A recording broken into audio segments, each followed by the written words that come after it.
Welcome, golf addicts, to the 2023 betting preview for the Open Championship. DB, Pat Perry, how we doing, sir? I'm doing good. You know, DB, I have to say this, okay?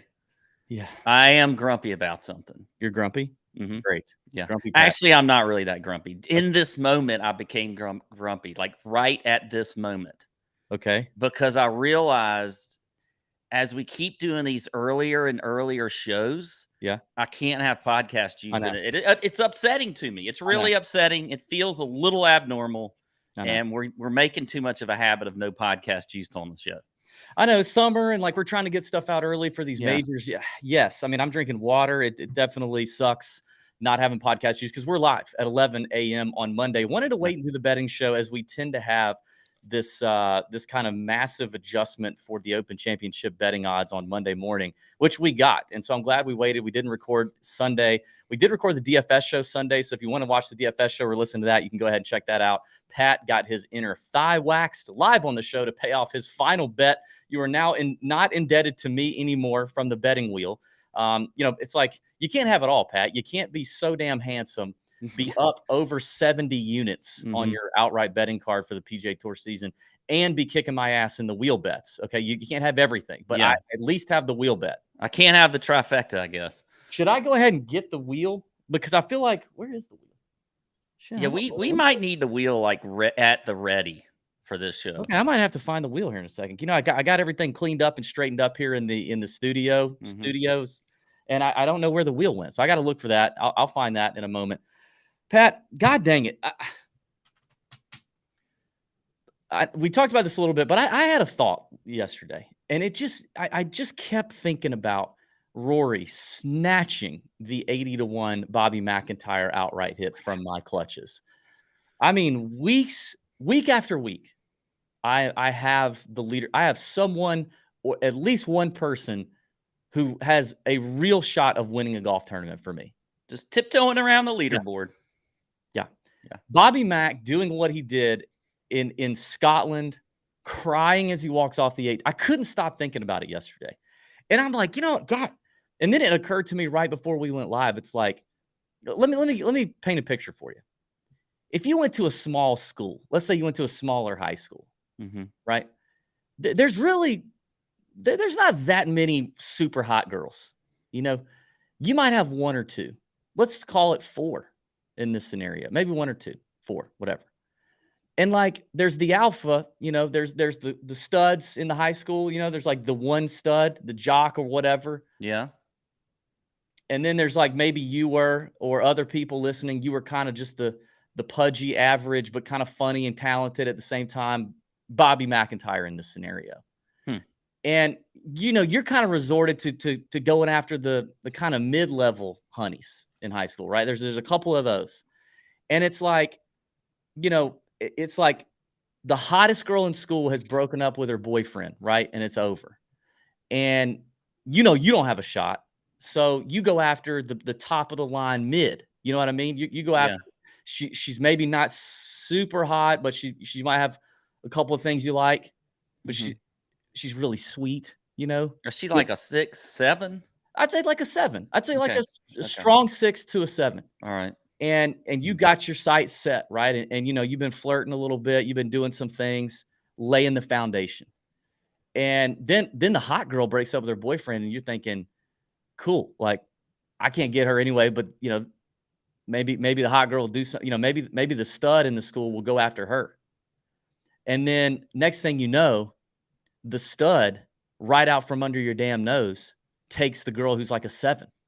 He all of a sudden he like grows a heart and he wants the sweet girl with a great family who's just kind of average, and he just swoops in and takes it from you. Mhm.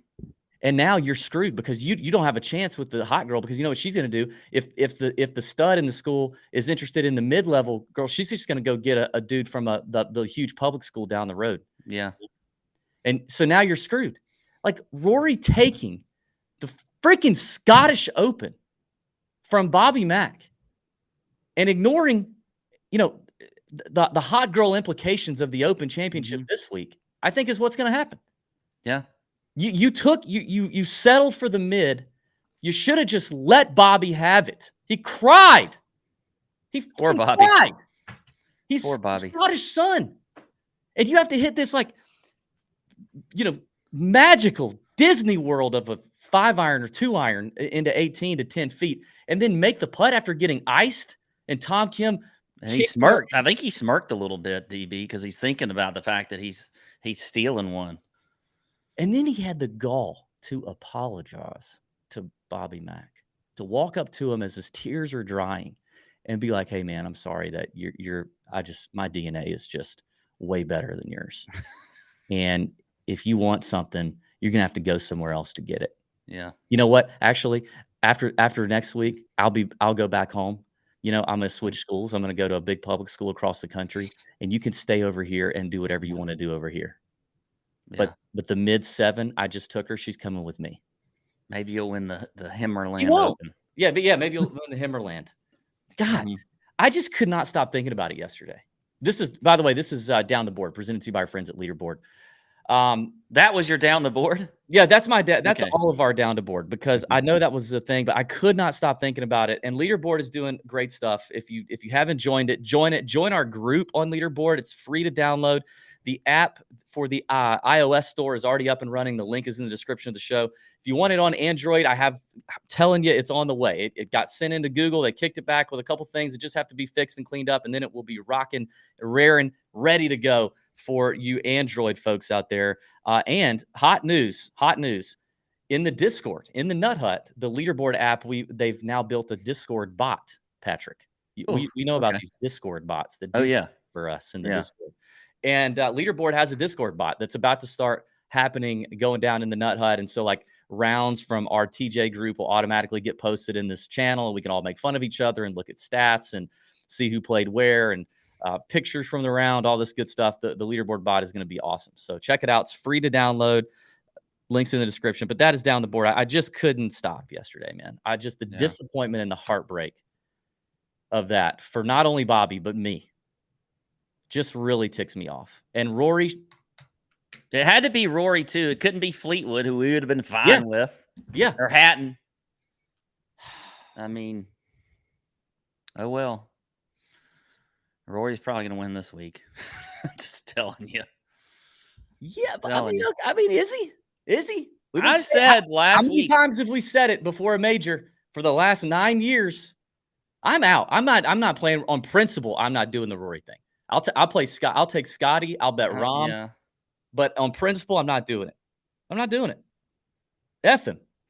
And listen, I know this is supposed to be a betting show. We're supposed to like try to give you good advice. That's probably terrible advice. I mean, everybody's telling you to play Rory. I don't care. I'm not playing him because I'm a principled man. You know what I mean? Yeah. I'm a principled man. I get that he's in a much better headspace than he was coming into Augusta for sure. Played great at the U.S. Open. I don't care. You don't snatch a man's national mother effing open from his clutches after an incredible round as he's weeping. He's weeping on the practice range to stay loose. And you birdie these two difficult holes in difficult conditions. And now you expect to get rewarded at the Open? I'm sorry, but F you, man. It's not a beta move what he did. It's very alpha. It's very alpha what he did. It is, but it's like it is. It would be more alpha. Is it like a lowercase a? It's not quite uppercase. I don't know, but we'll see what Rory does this week. I don't know if I like the number at plus 650 to bet him, but I do I had a good feeling last week that he was going to win. And I think I may have texted you. I don't know. I texted somebody and I said, I think Rory wins the next 2 weeks. And he's hit the first leg of that already. Well, let's talk about the odds board. Okay. And listen, it's Monday. It's Monday morning. This is kind of a blend of our first look show that we do for, that we do for the Discord, because I mean, I'm not super committed on any of this yet. I think there's still a lot to learn. There's a lot to learn about Liverpool. I want to hear these guys talk about the place. We have obviously a lot of boots on the ground who are going to be relaying information to us throughout the week that we'll distribute in the Nut Hut. We may even have a special guest pop on this very podcast, Pat. He's on the course right now, but supposed to be off here soon and was going to try to dial in for us and talk about what he's seen already of Royal Liverpool and possibly his player. And this would be a pretty surprise guest for most people, I think. Yeah. This is not a regular. I've got an inkling who it is, and I'm excited if he comes on Yeah. because I'm very interested in his player as well. If he doesn't come on, everybody's going to be really disappointed, but it may not happen. So, well, just don't get your hopes too high, but it could be good. But I will say also at the end of this show, we're going to bring back a segment that was quite popular. We've done it 2 times now this year, and I've accumulated some new ammo. At the end of the show, we'll be bringing back one of our favorite new segments that we're going to just do from time to time, the comments section. So stay tuned for the end. I've got some fresh comments from our social media, from our YouTube, of people that are hating on us, mostly me, and also some irrational people who are just act like they've never been on the internet before. So we're going to review those comments and rebuttal to some of those and have a good time with that. So stay tuned for that at the end of the show. So, as we talk through this, like I'm looking at DraftKings, FanDuel, BetMGM, PointsBet. This might go quicker if we kind of assign some books, Pat, as we talk through players. What books do you have open right now? Are you looking at? Well, I've got them all kind of conglomerated into one site but I don't think it's that reliable. So the other two that I've got 2 tabs up. I've got DK up and I've got PointsBet up. So okay, well then I'll handle FanDuel and BetMGM, so we can go a little quicker, so we can shop these bets, shop these numbers. FanDuel and BetMGM both have BetMGM has Rory at 7-1, Scotty at 8-1. I think that's probably the best number I've seen on Scotty. Yeah, I mean DK has them both the same, 7-1. I mean, I kind of like the 8-1.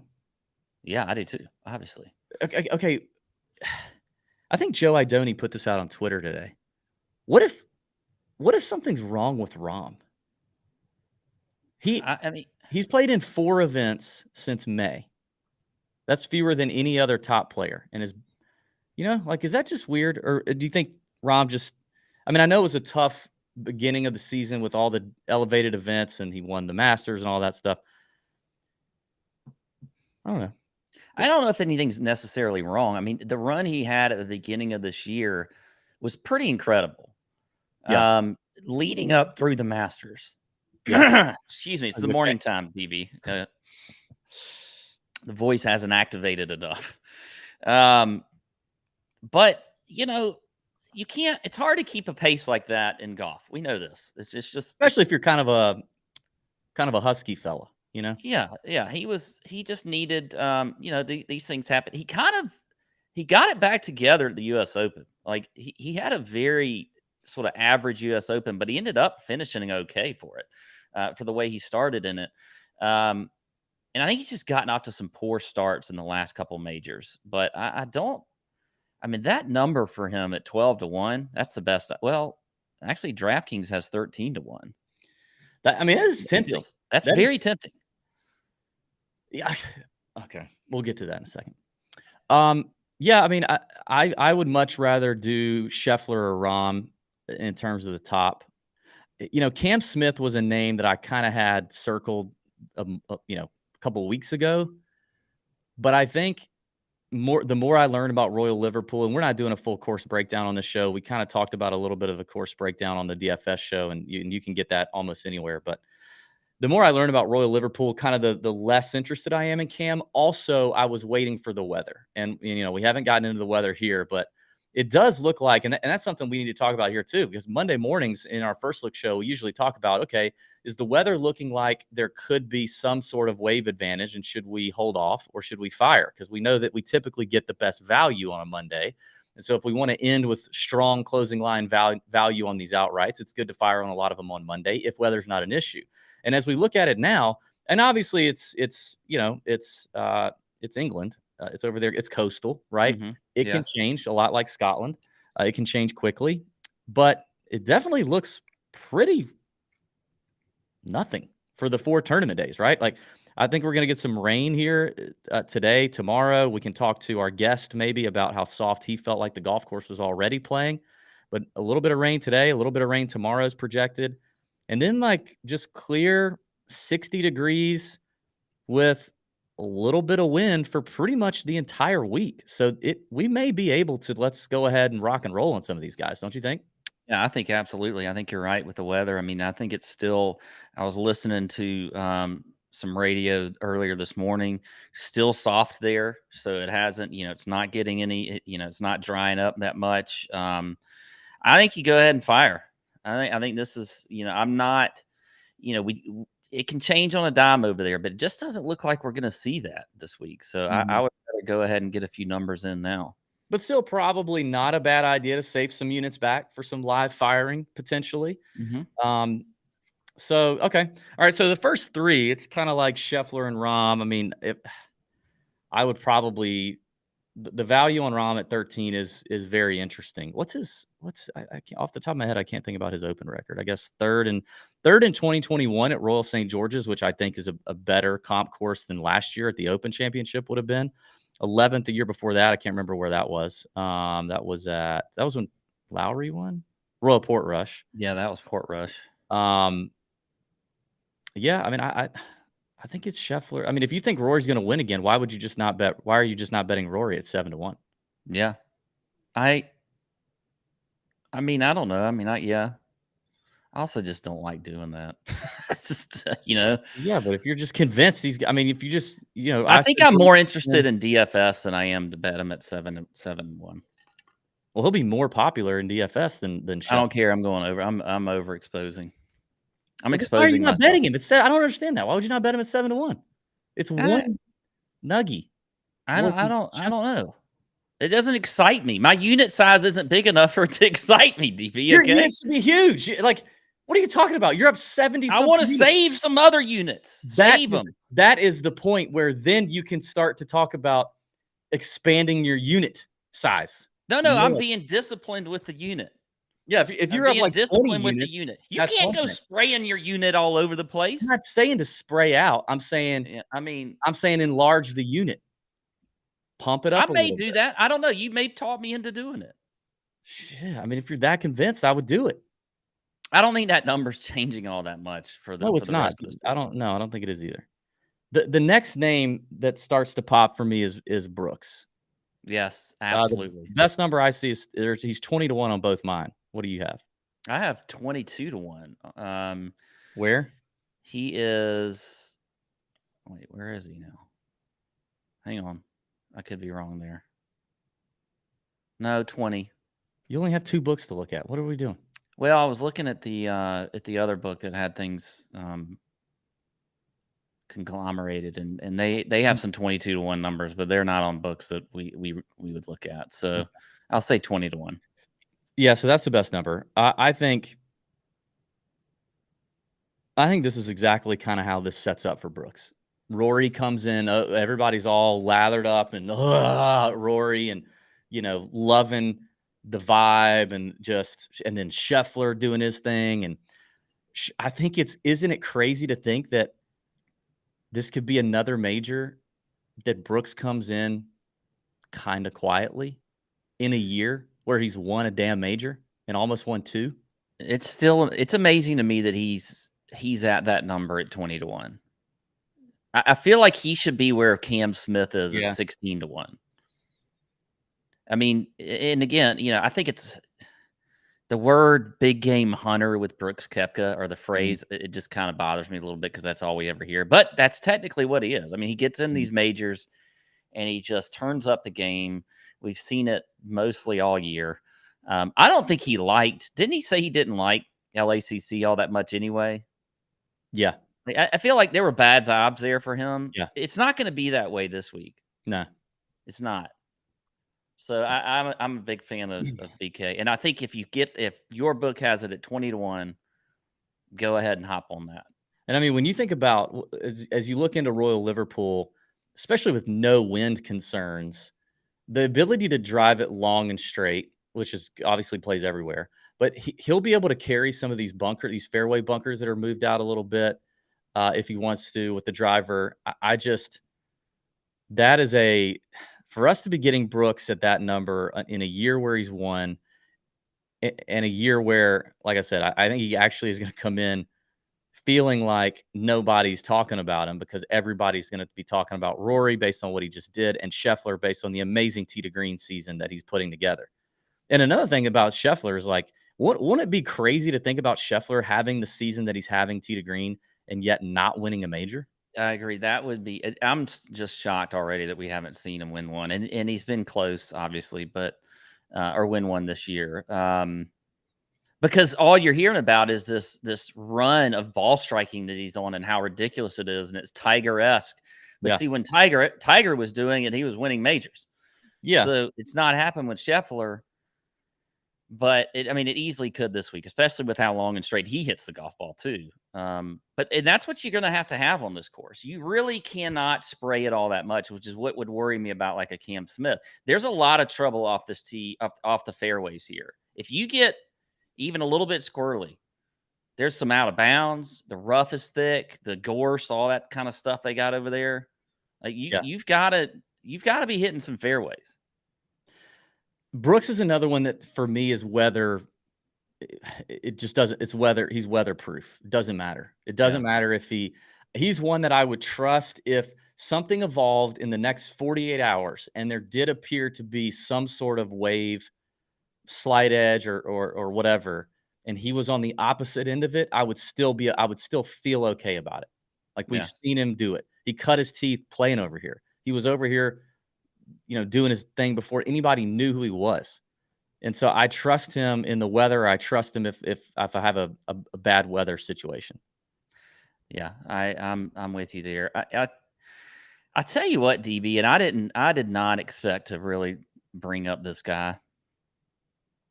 But the best number I'm seeing him is 25-1 between the two books that I'm looking at. And the more, even since yesterday, because you and I have done a show yesterday, and I don't think I was very high on him. But Patrick Cantlay is starting to interest me a little bit this week. He is. Really? I'm getting suckered into Cantlay. And a lot of it's stat reasons when you look at it. I mean, of all the top players over 9K, he's easily the most accurate off the tee. Why are you saying 9K? I mean, sorry, I'm top of the board. Okay. I'm looking at the stats here. He's he's fourth in the field in driving accuracy, second off the tee, fifth in ball striking, 21st in approach. I think par 5 scoring is a thing. Rory said that when the last time he was here, how much of a thing par 5 scoring is out here. Yeah, there is one less par 5 though now, right? I know, but still. I think. Wait a minute. No, I'm thinking of last week. I think there's 4. Is it the same? Yeah. Yeah, they have it. It's 4. So I think Patrick Cantlay is worth a look at 25-1. I was just going to get to this range. I did want to talk about Hovland though, because I think the best number we can see with Hovland is like 22. But this range here is where I am seriously torn. I'm Natalie Imbruglia. This is the Natalie Imbruglia range. Torn. Okay. And it's all these little 25-1 buddies. And then I also want to throw in Morikawa and DJ, who we have tremendous numbers on. Yeah. Okay. If I'm thinking about, I have so much anxiety about my damn betting card because I want to get You're off. getting in your own head. I keep telling you this. I can't stop it. You know me, even on the golf course, right? Like, yeah, I'm a mechanical thinker on the golf course, right? I am I want the technical. I think technically on the golf course more so than you do. And that gets in my way sometimes. I overthink it a lot of times. And I'm already so wrapped up around how I'm going to make the decisions on this betting card because, we know the rules, 25-1 or longer. This is an important range for you.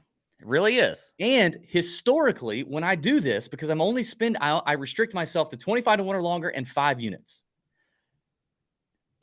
I can usually only have one guy at 25-1. If I want any sort of spread in terms of bombs, you know what I mean? Like if I want more than 5 players on the card, I can usually, and I want to earn back 30 to 35 units, 6 to 7x what I'm spending, which is kind of the goal. I can usually only have one of these guys. And I can't possibly imagine picking one. So I thought to myself today in the shower, I was like, what if I do something I've never done? This is my 4th season doing the big balls betting card. We've never ended the season, by the way, in the red. Okay. But I've never put like 4 25-1 guys on the card and just been done with it. Or like 4 guys from 25-1 to 35-1 and called it a day. I've never done that. But what if I just should? All the trends and all the things that point to the winner. And sure, I could get wrapped up around having, let me see. I could get wrapped up around having Bobby Mack on the card at 70-1, Gooch at 80-1, Ryan Fox at 110-1. I'm looking at names now. Neiman and Siwoo at 150. I would love to have those guys on my card. But maybe should I just say pick 4 out of this group at 25-1, and I want to add in Morikawa and DJ and just be done with it? Can I give you some advice, TB? Of course. As someone who's had not in the street. Why are you grinning? Why is such a shit-eating grin on your face? You have such a no.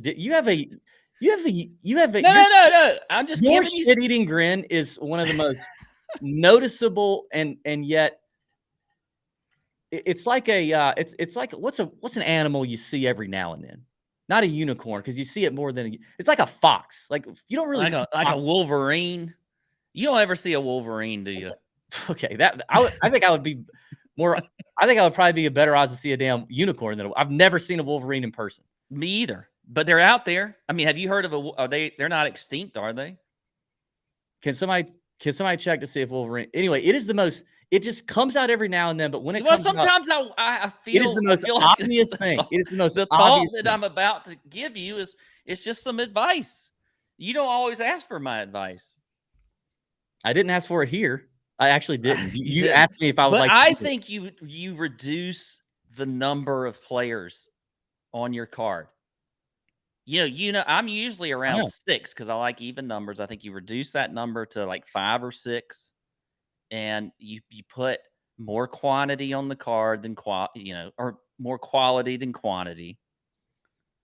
Is what I think you do. You don't have to have 4 guys up here, but maybe 3. Maybe 3 in this range and then spread out 3 more. But that's where, I mean, even 3 is so hard. Like Hovland, pick 3. Hovland, Fowler, Hatton. You're saying Cantlay. I like Cantlay. We talked about him on the DFS show. I'm not betting Cantlay or Xander to win. So for me, if you're trying to help me, Hovland, Fowler, Hatton, Fleetwood, Morikawa, DJ. Those 6. I would say with Hovland and DJ being the best numbers. I would say have Hovland, Hatton. Who was it? And Fleetwood on there. I already have Fleetwood on the card. I bet him at 25-1 already a couple weeks ago. So he is already going to be on my card. Hillboy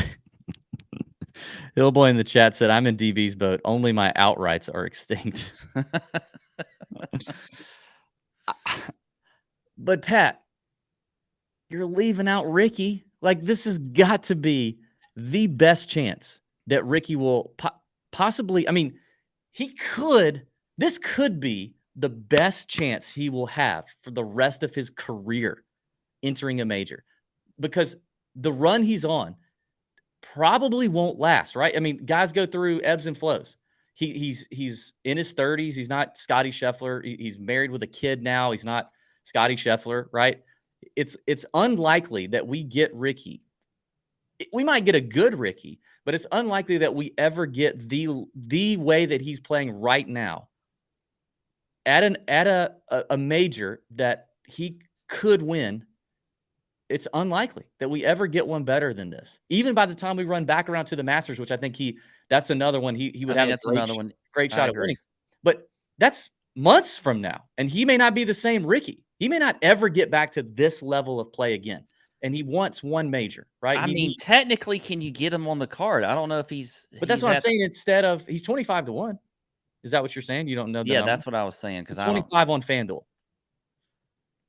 Whew. So that's what I'm saying. Like, do I really think? And that's the other thing I look at. It's like DJ and Morikawa, I trust more to close it than I do Hatton and Fleetwood. Yeah, Morikawa he's gonna break my heart if I put him on the card. I know it. I'm gonna stay away. If you want Kawa, that's fine. I'm staying away from him because he just never comes through for me. I think this is maybe a worse place for him if it's not firm and fast and there's no wind. Like if it just doesn't, if the weather plays a non-factor, this becomes more of a how far can you carry it over traps, over, you know, out of trouble. And maybe that's where Morikawa loses. If it's firm and fast and kind of gnarly and it's just pound fairways however you have to pound them, I think he gets a bump. So maybe that helped, like, right now that we wouldn't be in that scenario. So maybe that puts me on I like DJ at 35. What's Yeah, this number you see on DJ? I've got DJ is 35 on DK, and then on PointsBet he is 35 also. So that's pretty standard across the board. I like it a lot. The driving accuracy would concern me, but a lot of these guys up here in this range aren't the most accurate off the tee, other than like a Cantlay, Hovland, and Morikawa. So I think I've talked myself into DJ and Ricky, but I need another one. Like Hatton or Fleetwood. If you had to pick one. I mean, Fleetwood's going to be the favorite son of England this week, even though Hatton, I know, but I think Fleetwood's the one that's going to have all that. He's the Shane Lowry when they were at Portrush. That's what I feel about Fleetwood. And Hatton, I think we talked about this yesterday with Hatton. Like I worry about his temper. It's like a John Rahm thing back before John Rahm started kind of controlling that. I mean, Hatton just has these blow up holes where he gets so mad and he's cussing at everything. And Fleetwood's just so even keeled. And didn't he flick off another hole yesterday? He did. And I love it. I think it's fantastic. But I think if I'm choosing between Fleetwood and Hatton, I'm going to go Fleetwood. It's not like I know that Fleetwood's not closing the deal this year, but he's giving himself the chances. Yeah. And it's not like he hasn't closed deals before. I mean, he can win. He just hasn't won on U.S. soil. So everybody focuses on that, but he's won before. Listen, I am not in the Tommy Fleetwood can't close camp. I think golf is weird. He has had opportunities. He's made mistakes down the road this season, but he's giving himself. I agree. I think you give yourself enough opportunities, enough weeks where you're playing well. Golf comes around. Yeah. You get the right bounce. Your opponent has the wrong bounce. Something clicks and it'll eventually hit. I think you kind of talked me into that. I think if I narrowed it down, it's Fleetwood, Ricky, and DJ. Can you find Brooks at 25 to 1? No, I've already looked. Because if you could do that, I would go ahead and put that on there. Well, okay, the other name we haven't talked about up here, we'll get out of this range. I mean, I think we got to spend time in here because, listen, I just think chances are, especially with weather not looking super gnarly, I think chances are, your winner is not going to be in. We can talk about plenty of names in the 100 to 1 range, but it's just not likely. If my betting card allowed for it, which it doesn't, but if I'm just doing this, Brooks, I would want like either Brooks or Hovland. Yeah. God, Hovland's playing so good. I want to be there. That's the thing. I think, like, we all know intellectually, Brooks would be more likely to close the door than Hovland if they were in it. But I think, like, as a golf fan, as somebody who watches it every week and bets on this stuff every week, I want to be there so bad when Hovland hits the first major. Don't you? Yeah. You don't want to miss it. Yeah, I agree. And then, I think the win at Memorial was huge for him. Not for me, because I had Denny on the card, and I would have liked to have had the Denny win. Listen, don't bitch at me about the embarrassment of riches that is hitting outright. But Hovland, I mean, God, love him. I think for me though, if I'm spending the money on the guy to win and they're right there together, I'm going on Brooks. Yeah. But I think Hovland's certainly his game. I mean, the scrambling's coming around. Didn't you say last week that he was? Yeah, he gained strokes. Yeah. His best strokes gained category at the Genesis Scottish was around the green. Yeah, it's common. So I think, hmm, I might just put Hovland and Koepka on the card. Yeah, I mean, I don't hate doing that. All right, let's kind of keep working down. I mean, I see some friends in the chat talking about another name here at 35 for me is the best number, but I definitely like Shane Lowry at 35 to 1. Absolutely. What's the best number you have on him? He's 35 to 1 on DK, and then on PointsBet, he is 35 to 1. Kind of like DJ. He's right Yeah, at that number across the board there. 35 on FanDuel. I mean, you got Jordan Spieth at 35 to 1. We talked about him a little bit on the DK show. I just think there's too much volatility with him right now, despite his open record being incredible. If this isn't a wild weather situation, I don't know that I like I don't know that I like Jordan. I just don't I'm not feeling it. Yeah, I'd love to. And Jordan has, just like you said, he's just got such a great record here, and he's been so inconsistent lately. So I'm Yeah. gonna avoid it. If he wins, whatever, fine. Then you kind of move into this, Fitzpatrick, Wyndham Clark, Tom Kim, Rose, Homa, Finau. I would kind of put that group together. And I'm kind of looking on FanDuel. Uh, yeah, I don't know who the most tempting is in here. For me, it's probably Finau at 55 to 1. That's the best number I see for him on FanDuel. He's 50 to 1 on MGM. What's the He's Finau? actually 60 to 1 on DK right now. I, I love that. I just I guess he's not going to check the box from incoming form, but Open Championship record, I feel a lot like Brooks. To me, Finau feels weatherproof regardless of draw. I feel like he could fight through it and get through a great short game, underrated short game always. Uh, Ball striker in terms of, I mean, every ball striking category, and the ball striking has been good despite the poor finishes. It's all been the putter, and you just got to think like slow greens, not a lot of wind, not like grainy Bermuda. These greens are kind of small and relatively flat. So if he's dialed in with the approach game like he normally is, it's not like he's going to be hitting 60 footers or 70 footers like he could on the old course or some other Scottish links course with massive greens. So I, the value on Finau to me is great. I've been heartbroken by him at damn near every major for the last 2 years because Yeah. I put him on the card, but I'm doing it at like 30 to 1 or 35. And getting him at 60 just feels fantastic. Yeah, no, I mean, it feels really good, and I think, I mean, you just haven't seen that kind of value out of a Finau in a major in a while, so I think that's one you definitely can click. Somebody in the chat mentions never counting out Fitzy. I agree. I think Fitzy was one I was. You and I were both on Fitzpatrick last week, Yeah. and he missed the cut. Now he did have his press conference. I was listening to it a little bit right before we came on, and he talked about. They asked him the question about missing the cut and whatever, and he said, look, I hate missing the cut, but he's healthy, he feels good, and he was glad to actually get a little, a few more days to get situated where he is here at Liverpool. So I think I'm back in for Fitzy at 45 to 1. That's the Interesting. best I'm seeing. I don't think he is somebody that you can count out. And every time people want to count him out is when he does something like he goes in and wins at Hilton Head. He had all these injuries at the beginning of the year. But Fitzy is certainly one that I think you can look at. And I feel like that's a pretty good number at 45 to 1. I think he's getting overlooked by the books a little bit. I mean, the form's been spotty, and Yeah. and then the miscut.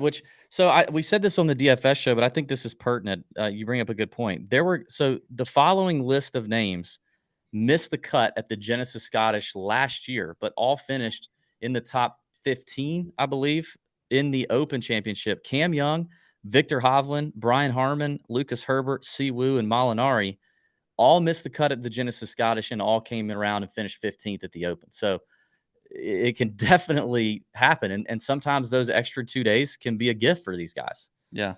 You might have kind of swayed me. So, I mean, we talked a lot about Wyndham Clark on the DFS show. Would you rather have Fitzy over like who's the next tempting name in this range for you? To be honest, I'd probably rather have Fitzy over Wyndham Clark. Just to win outright, I guess. It's like the Yeah. lack of links experience, that'd be bucking, quite the trend Yeah. I, for Wyndham. I think I would certainly like him over. I don't know. There's not. Tom Kim playing well. I do like Tom Kim a lot. 55-1 is the best number I'm seeing. But again, you have the experience thing. I think I'd go Fitzy over Tom. I think I would too. I think I would. I don't think though I'd be going like if you get up into Shane and DJ, I wouldn't. I wouldn't want him over that. But I do think where he is, I'm happy grabbing 45-1 on him. Yeah. I think a lot of the players in this range could do some damage and could be some interesting DFS plays, but the only ones I really want to bet on, surprisingly, would be Finau, which may sound ridiculous to people. And I think I could get back in on Fitzy too. Yeah. All right. The word on the street is our guest may be popping in here, but it won't. He'll have just a few minutes, so stay tuned. That may be coming. By the way, while we're here, let me stop and give a shout out to our friends at SoBet. Announced this yesterday on the DFS show, but SoBet is now offering a free trial to TJ listeners. So if you use promo code TJ Trial, and I think there was some issues. We had some emails going back and forth about somebody a couple of people using the code and it not working. SoBet's on it. They're working on it. I think they fixed it. So TJ Trial, all together, all one word, TJ Trial. You get a free month at the SoBet platform. The link is in the description of the podcast here, and it's a great platform. They've now got nearly 40 handicappers that are posting on that platform, and these handicappers are vetted, interviewed, records looked at, everything before they go on this platform. So you get a feed on your phone on the website that allows you to see what these guys are playing, why they're playing it. You have to write up reasons for your plays. You have to say how many units you're using, and they ask for full transparency, win or lose, to post that on the SoBet platform. So every sport out there available: UFC, baseball, tennis. There were some people cleaning up in the tennis matches yesterday at Old Wimby. I tailed our boy, what was his name? Jordy Sports Better for the whole weekend and won 3 days in a row on baseball, just blind tailing baseball bets. Obviously, when football starts back up, they're going to be huge. We do our exclusive round robin on top 40 round robin there every week. So check out the link in the description. Promo code TJ Trial gets you the free month. Or if you just want to go ahead and get in, promo code TJ gets you $9.95 a month or $39 for 6 months on the SoBet platform. And me and Pat will be together on Wednesday doing the live chats for the Discord, doing all the content on Discord, the lunch chat, the Wednesday night chat. We'll be together live in Nashville at the SoBet headquarters. Pumped about that. Nash Vegas. If you're out in Nashville, let us know. Slide in our DMs. We're going to be out and about on doing some content on Broadway and a golf course near there. Troubadour, is that where we're going? Yeah. Troubadour, which looks freaking mint. Can't wait to play there. I've heard it's a good spot. Looking forward to it. Yeah. So yeah, support our friends at SoBet. They're investing in the Tour Junkies. And they're investing in sports bettors. So if you like to bet, try it out. Give it a shot. Link in the description, and we appreciate them for supporting us. All right, let's look at the next range here. So I would kind of go Cam Young, Sam Burns, Min Woo, DeChambeau, JT, Bobby Mack, Patrick Reed, Adam Scott. That kind of bunch there on FanDuel, at least, is kind of starting at 60-1 with Cam Young and getting into Adam Scott, Reed at 90 just before the 100-1 numbers. I'm definitely out on Cam Young winning despite a 6th place finish at the John Deere Classic. Whoa, I'm out on that happening. We talked about Burns and Min Woo yesterday. I don't see a win happening for either one of those two. I would love to see more consistent iron play from both.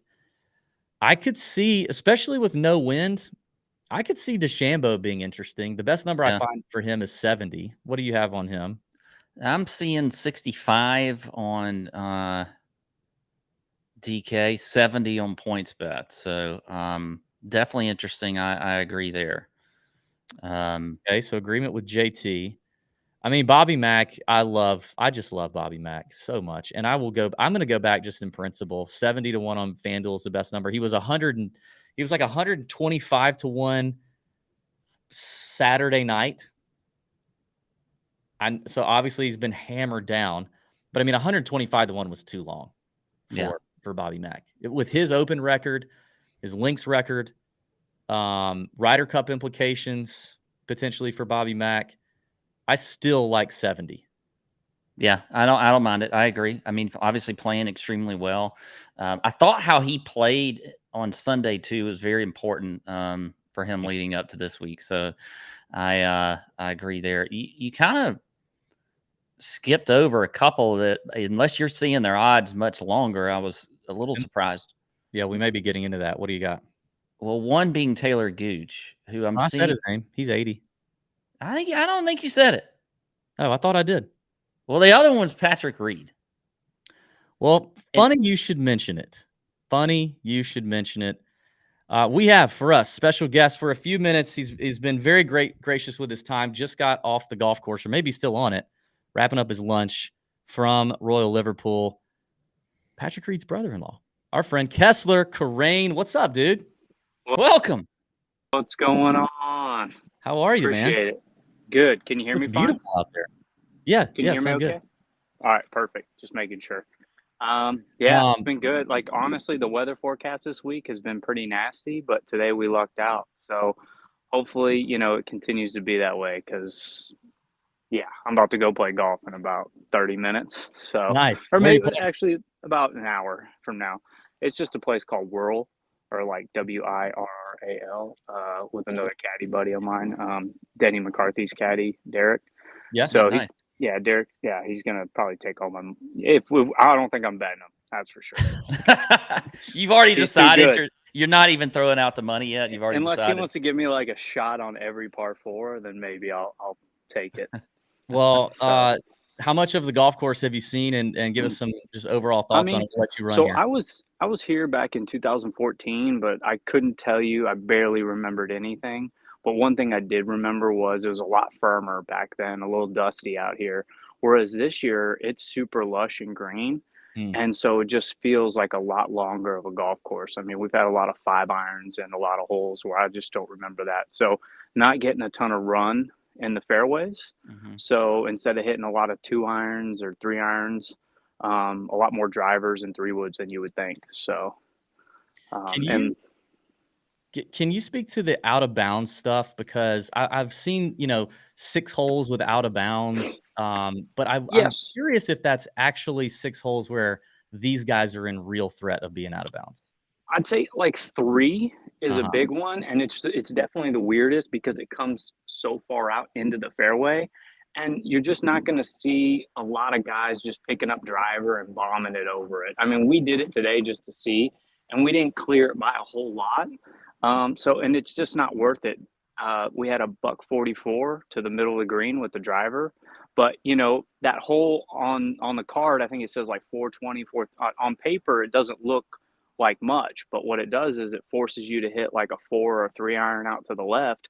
And then we had a buck 90 into the wind, and the way the wind's going to be Thursday, Friday, it's going to be similar. So that whole second shot will be into the wind pretty much every day. So 190, you do some cold, and if it's 15 miles per hour like it was today, which is what we're supposed to see, 190 turns into about 210, and we hit a 5 iron to about 3 feet, and that's his 210 club. So you have that hole right there, but it runs all that out of bounds runs all the way up this right side of the So even on all the the way up second to the shot. green. Yeah. Yeah, like you see the stands in the right side, and there's a white stake right in front of the stands. So you're like, it's just all the way there. Yeah.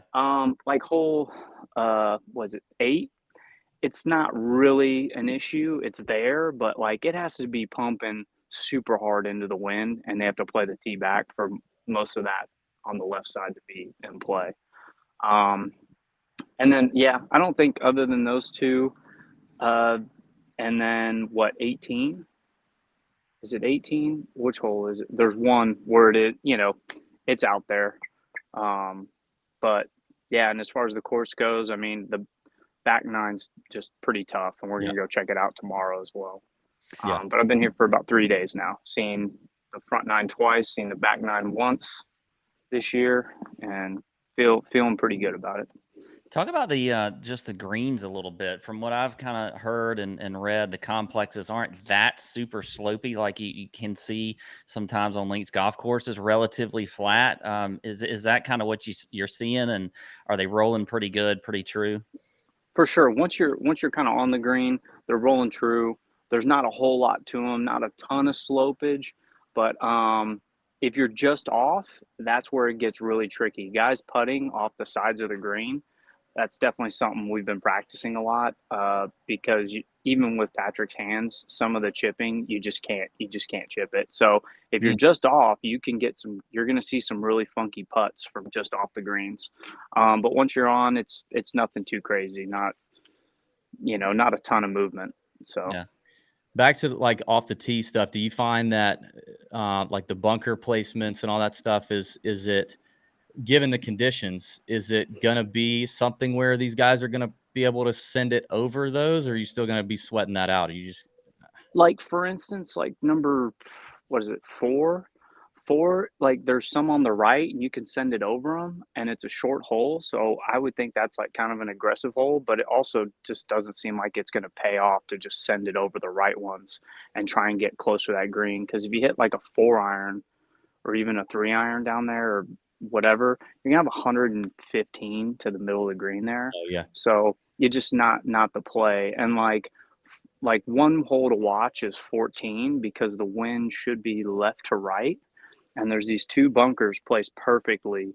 And literally, when the wind is pumping, you're hitting it into the, like, you're starting it almost at the left edge of the rough, and just watching this thing go out there to the right. And you're just hoping that you squeeze kind of like in the middle of those two bunkers. It's literally just like roll the dice and hope you don't get snake eyes there. Because even if you're drawing it in a heavy wind, the wind's going to win there every time. So Yeah. that's, to me, 14's like it's demanding off the tee, and then even the second shot's dead into the wind, so you're gonna have another long iron in your hand. Yes. Where do you see scoring this week? Like if you kind of had to put a number on the winning score, what do you think you're looking at right now? I know the weather can change all of that for sure. Yeah, exactly. That's what's tough, but this is a tough course, and I just don't see a ton of holes with a lot of birdies opportunities. You just kind of have to look at, like, on the front nine, 2 and 4. Those to me seem like holes where you can kind of make some money on.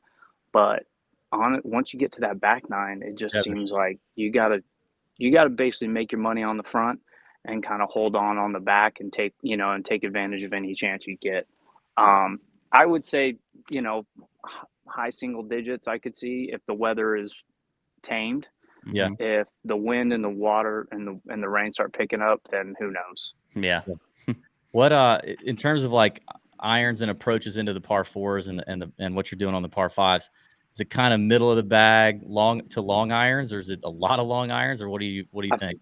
If the fairways are playing this soft, I'm gonna see a lot more long irons into these Mhm. greens. So, and depending on where they put those pin placements, I mean, some of those, like I said, just 14. If they put it at the back of that green into the wind, I mean, guys are gonna be hitting hybrids into that hole. If it's Yeah. back edge of the green and the wind's doing enough. So, Yeah.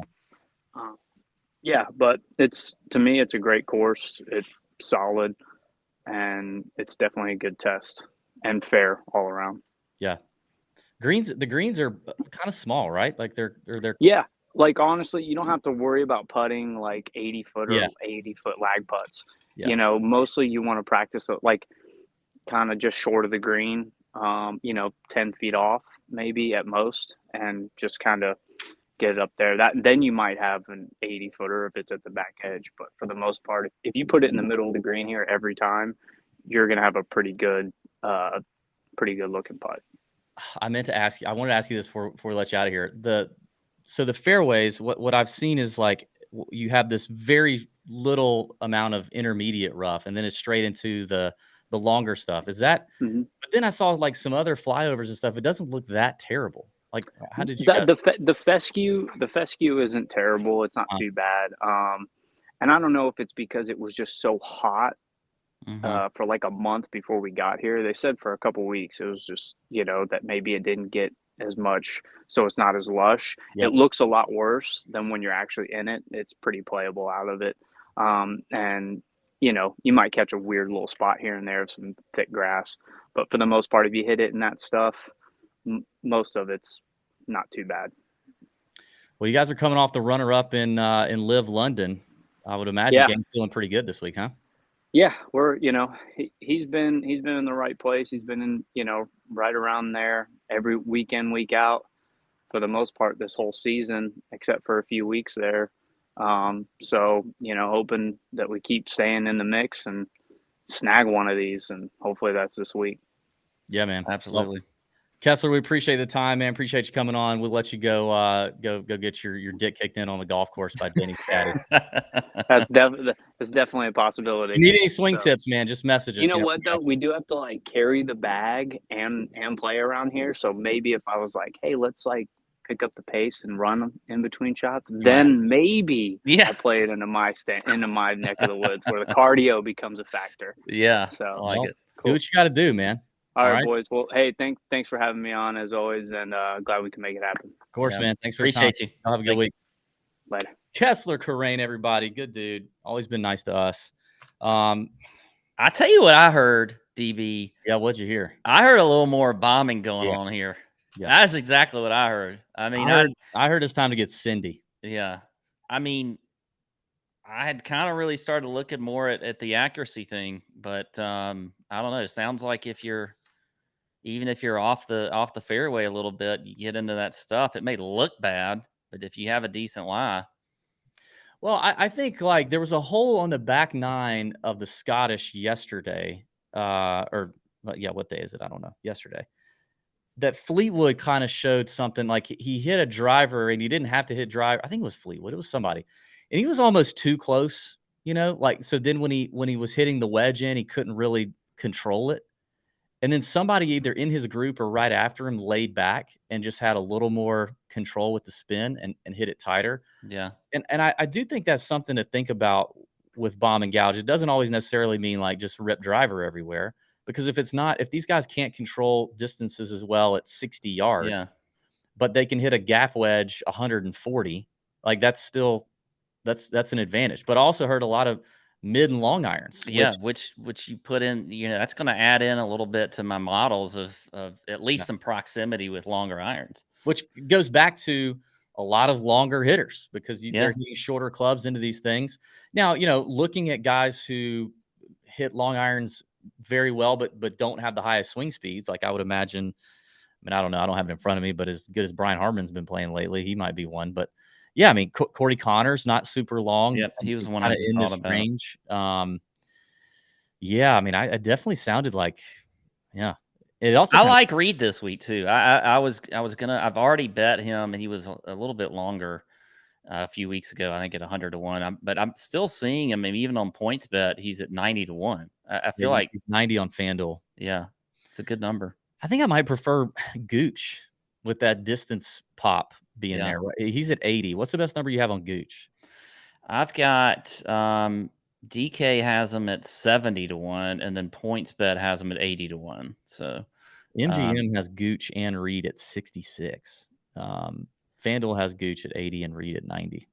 So let me ask you this: with just going back to what Kessler was talking about, do you think, again, like if it's playing so soft and the ball's not getting any roll, that's putting a lot of drivers into these guys' hands. Yes. I mean, they're not going to be able to do a whole lot of 2 irons off the tee and doing all that kind of stuff.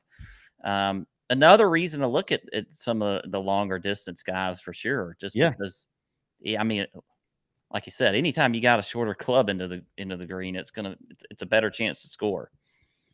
Yeah, it really helps you kind of eliminate, make some tough decisions here. Because as we go into like this 100 to 1 range, and I want to kind of button up the outrights here, we'll move on to some maybe top 20s or placement bets.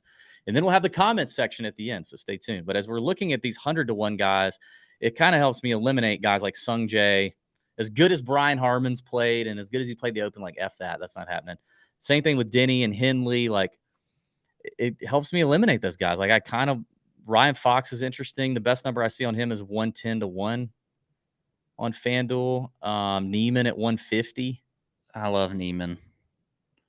I think, I started looking at Usti, but that kind of, I don't know, 110 to 1 Usti. I know he's just hasn't been great, but he does play well in Open Championships. Harris English, I still like 180.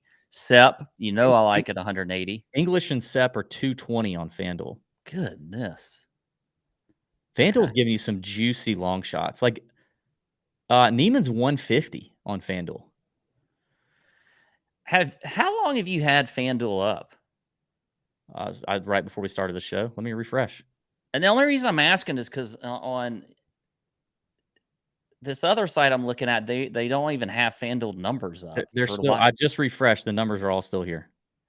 Okay. I mean, if we're talking just absolute nuclear missiles here, Ben On, who got in the field late, who's played in 8 Open Championships, just finished, third or sixth at the Genesis Scottish, is 170. Gary Woodland is 270 to 1. I don't mind it. He's 300 to 1 on PointsBet. That Jordan Smith is 350 to 1. But these are the ones that, like, God, I hate not having the tremendous value on the betting card, but I think you can get some, because of that, though, you can get some really good top 20 numbers on those.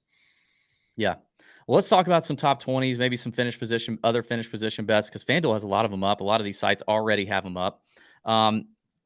Before we do that, I want to thank our friends at Front 9 Coffee. Check out Front 9. If you haven't already, we got a tweet the other day, and we continue to get messages the other day from people who are enjoying their Front 9 coffee, say it's some of the best coffee they've had.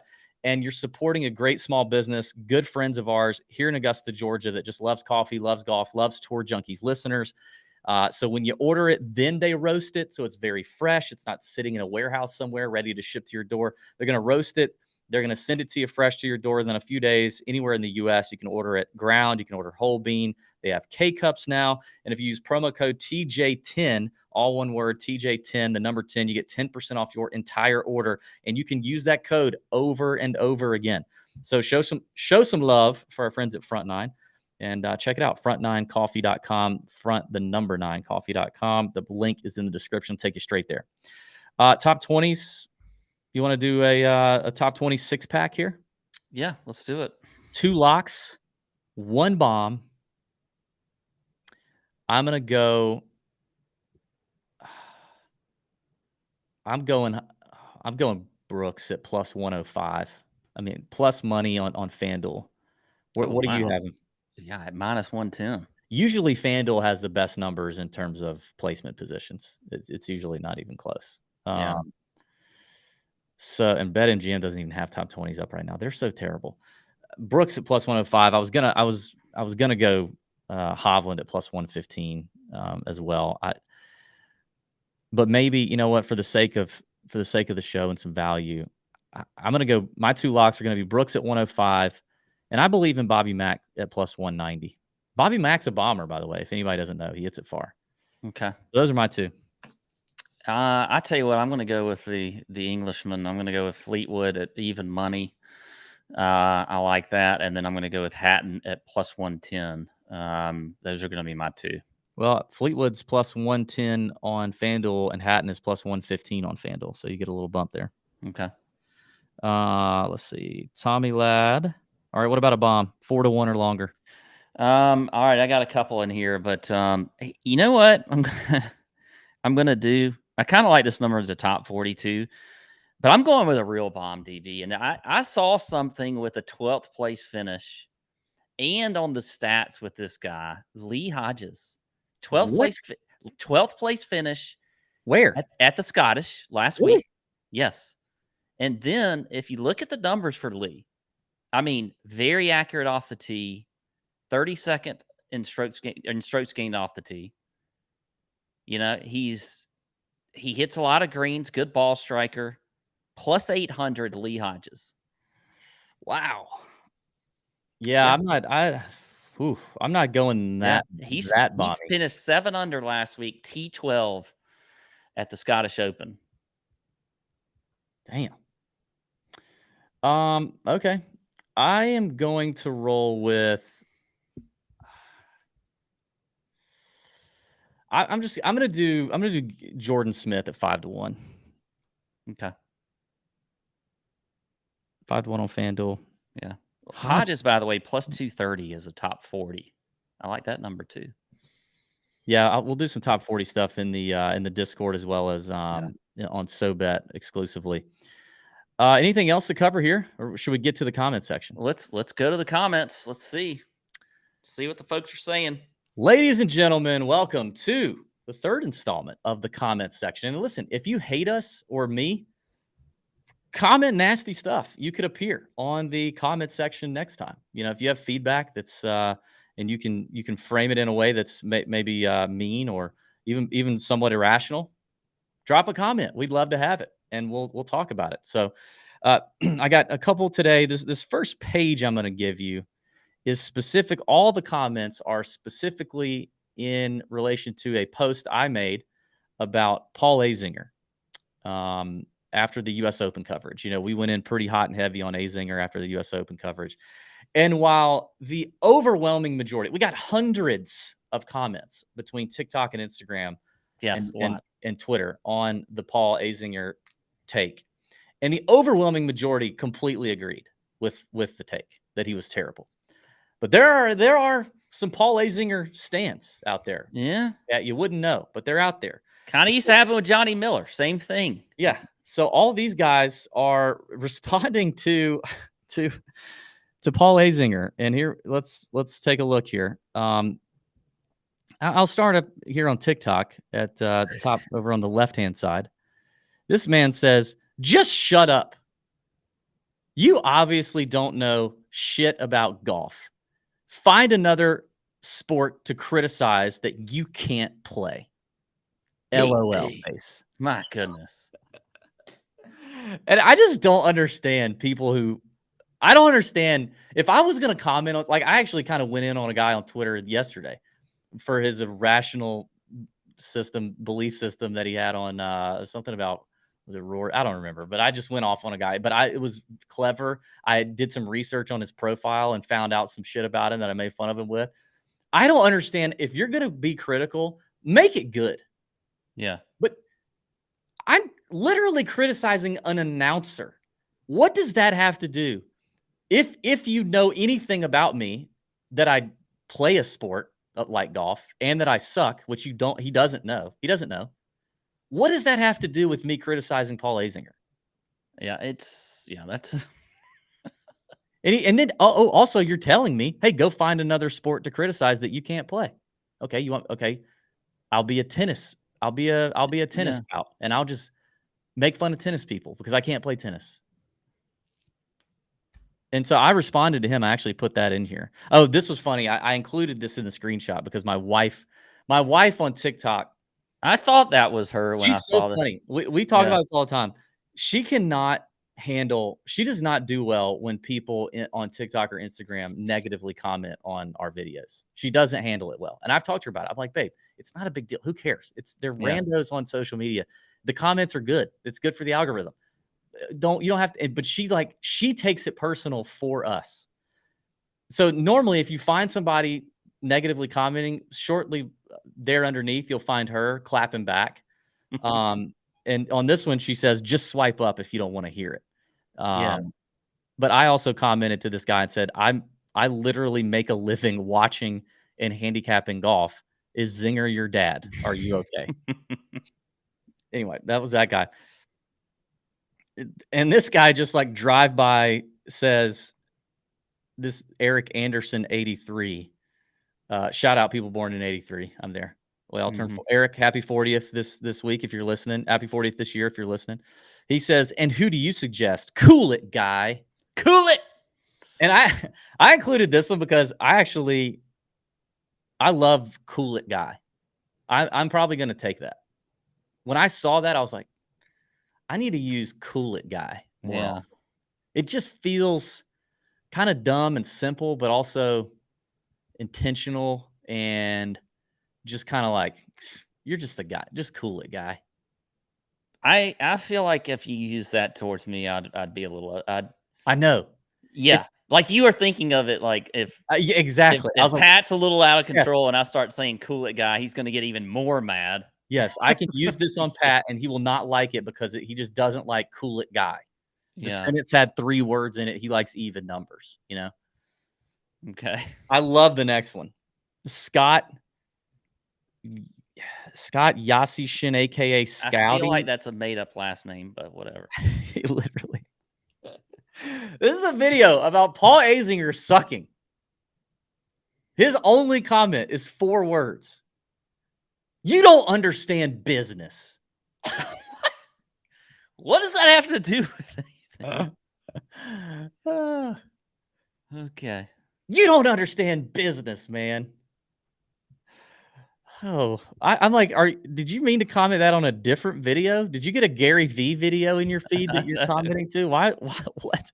What does that have to do? And then this one's from Instagram. It's a long one. AKA Ben Tatil. And this is another one. Like, I mean, long comments. I'm like, God, what do you have to do? What don't you have something else to do? He comments this. Lay off the scanty. Do you know what that is? I have never heard that word before, and now I want to go look it up. Me neither. So maybe somebody in the chat can look it up. Lay off the scanty. Azinger cut his teeth as an actual competitor on the PGA Tour during his time as a player. I'm like, are you writing his Wikipedia page? Yeah. During his time as a player, he was a huge fan favorite. That's surely part of the reason why he's held his seat as a commentator since moving from player to the booth as long as he has. I'd rather listen to him than some hired bobblehead who sort of knows golf to some extent. That shared your name, Tour Junkie, seems to fit. Put down the pipa.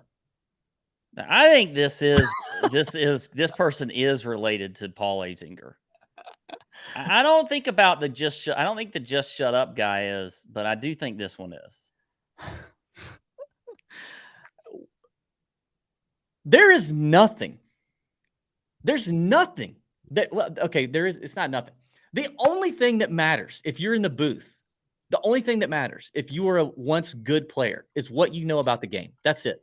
However, if you suck at announcing, or you are just dumb, or you repeat yourself, or you're not self-aware, then as an announcer, just because you were a good player and you were a beloved player doesn't mean you're going to be a good announcer. F that. Like, you could be a crap. Colt Knost was not a great player. He was a terrible player. He never did anything of substance. I mean, he didn't. Just looking at his record, he's a good announcer. You know, He's not bad. Yeah, I agree. I mean, Trevor Immelman, like, I guess he was good. He won the Masters. He was a good player, I guess, but he wasn't like amazing. He's a good announcer. Yeah, Immelman's kind of, he is good. He almost, I feel like that's one reason he's at CBS too, is he doesn't like want to like make too many mistakes or anything or say anything off. But He's very vanilla. But Azinger does just, it's very annoying. I have to say, like, if I'm doing the, like, I would actually rather listen to Johnny Miller than Paul Azinger. I would too. And Johnny Miller was an arrogant son of a gun up there. Yeah. He would find a way But to he knew it. He knew it, and that's what he did. He'd find a way to bring it back to him, which did bother me. But I would rather have Azinger. And then the the stuff at the end, I don't even understand. If you're watching on YouTube, like, please help explain to me the last 2 sentences and the commas. I've never seen so many damn commas in a 9-word sentence, and I'm not exaggerating. It's a 9-word sentence. There are 3 commas. I don't understand what he's saying. And then the pipa, pipa, scanty and pipa. I don't know what that is. I'm assuming it's supposed to be pipe, like you're smoking something, but I've never seen it called pippa. Oh, Pipa. thank you, Liam, in the chat. Thank you. Scanty is another word for meth. Okay. I mean, all right. Well, let's move on. The next section, and we're gonna wrap it up here. Jack, couldn't agree more. We could do with David Faraday coming back. David Faraday's fantastic. Yeah. Love David Faraday. The next one is in response to a couple different posts. Let's bring this one up. We've got, why did it just do that? We've got our good friend DGen dude is back. So we got him. Well, let's go to top left, though. I always love this. And this guy just took a big L here. Roback Jr. Robin replied to a video I made on Instagram when when Adam Hadwin got tackled at the Canadian Open. Okay. I literally saw that happen live, posted the video within 6 minutes of it happening. Okay. He responds, "Old news, bud." Exclamation point. Because I'm sure the video hit his feed like a day later. Yeah. And I said, Doesn't quite understand I said, social media. I posted this 15 minutes after it happened. I remember my first day on social media. Like, what the dude? Yeah. In case anyone out there is listening, and also you Roback Jr. Robin, you should understand that Instagram and TikTok, many times the algorithm does not feed you things chronologically anymore. Maybe they did in 2011, but now they just don't. So if a video is popping off a day later, it may arrive to your feed a day later. I'm pretty sure there's a timestamp though somewhere on that. So yeah, you could have done a little digging to find out that it wasn't old news, bud. And then obviously our good friend DGen dude, who just absolutely hates me. I feel like he's quit watching because I don't get as many comments anymore, but I would love for him to keep watching. So this was when you had the week off on vacation. I literally brought in effing Hunter Mahan. It was great. Who was fantastic. Yeah. And who had won the tournament that we were handicapping. Travelers. But DGen dude says, F that. Like, DB should have just taken the week off without Pat. He thinks he's funny, but comes off, but he wrote OF. He meant to say comes off, but comes of corny and terrible. Mm-hmm. That hurt, DGen dude. Okay, that hurt. Yeah. Corny and terrible. Like, those two words, I feel like you took some time and you thought about both of those, and it gets me to my core. If there's anything I don't want to be, it is corny and it is also terrible.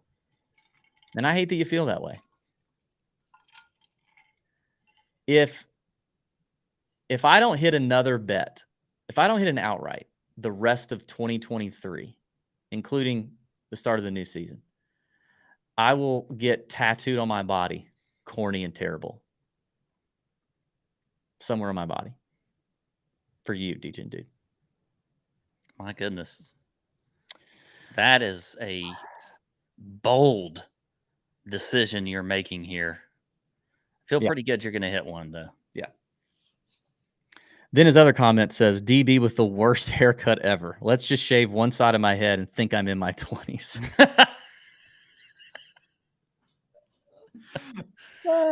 You laughed at that one. Dude, I laugh at literally all of them. Yeah. They're all so good. I guess he caught me on a day. I should go back and look at that video. I guess he caught me on a day right after I'd gotten my haircut, and while it is I think it's a one on the sides, and it's but it's a one on this side, and it's she like tapers it or blends it or something on the other side. DGen. So I'm sorry you don't like the haircut either, man. I really feel like I can't please you. I would love to find one thing that I have about me or I do that could find a way to please you. It's a challenge for me. It would just be a challenge, and I like a challenge. My wife is really the only one I give two shits about things about my hair. And if you're a grown man and you're married and you think anything different, then you're probably a dummy. So, but I would like to find something, DGen, that you could like about me. And these next two are in response. This is the last one. We'll wrap this up. These next two are in response to a recent video I made about DJ Khaled. And listen, I got some shit about this on our text thread with me, you, and Ben yesterday. And I realize I'll get some shit on it, and that's fine. I can't stand the DJ Khaled thing with golf. I can't. I think it's terribly annoying and dumb, and I can't stand it. So I made fun of it for the first time, and I will tell you it's not going to be the last time. In fact, I've got plans in Nashville, Pat, to do some DJ Khaled content. Oh, wow. Okay. I don't like what I think it makes me want to shrink the game is what I said. It makes me I don't want other people playing golf because I don't want people like him playing golf anywhere near me, and call it elitist. I don't care. I don't like all the shit he does on the golf course. If any one of my friends did it, I would say, you can either stop that or I'm never playing with you again. And if you continue to do it and you make me walk off the course, I'm not going to walk off without assaulting you. So I feel strongly about it. And I did a video. And I will say the comments are kind of mixed. There were people who agree. A lot of them agreed with me. But a lot of people were like, "You're such a boomer." That's the thing now. You're such a boomer. He's cool. He's cool. He loves the game. He's putting eyeballs on the game. That's fine. You can put eyeballs on the game. I want you to.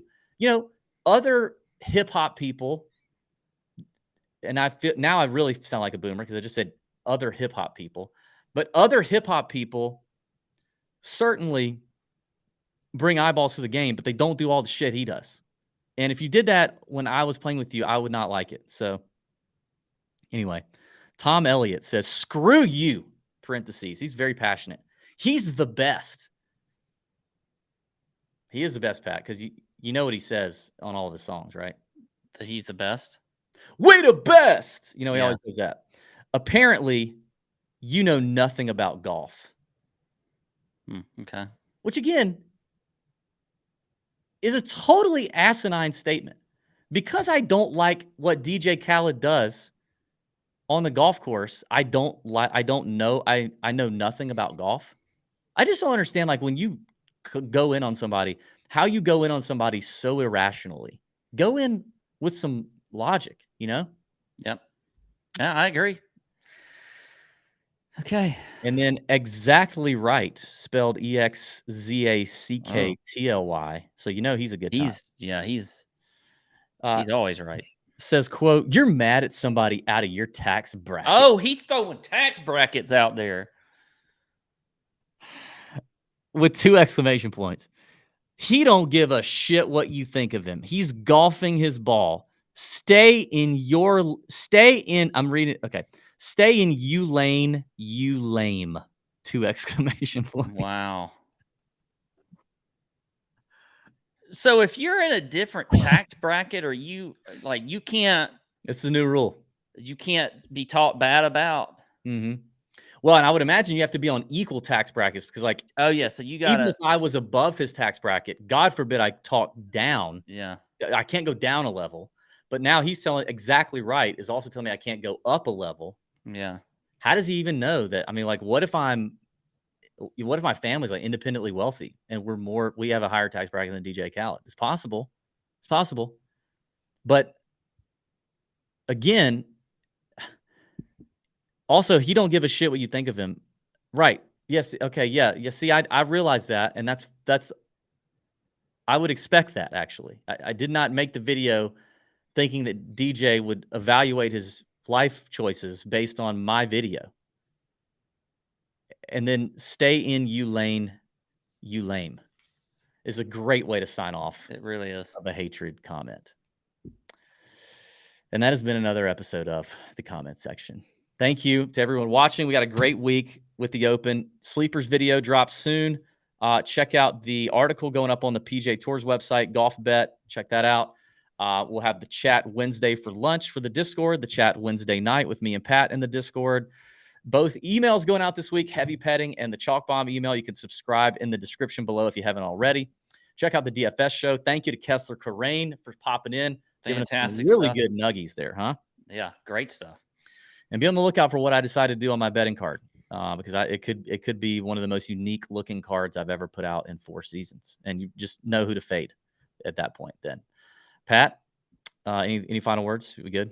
No, fantastic show. I think it's going to be a great week. Looking forward to it. Always love waking up to a little Open Championship golf in the morning. Looking forward to Nashville as well. I have never been there before, so pretty excited about it. We got a good week of content that we're going to do there. So it's going to be good. Thanks, everybody. Bend over your bookies for the Open Championship. See ya.